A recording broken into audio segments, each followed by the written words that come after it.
دقيقة يا جلال. والجيل بالكشف والدفتر اليوم فشار سيطر. يا سلام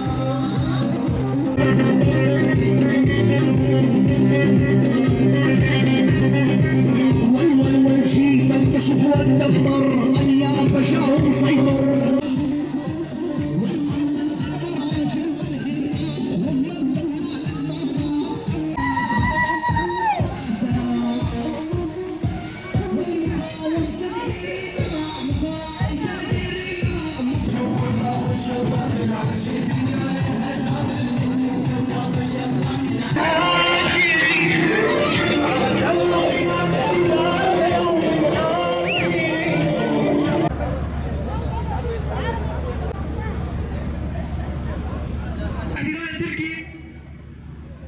يذهب إلى سجن إبرالي ليبدأ عزل علاقات عبد الله وجلال.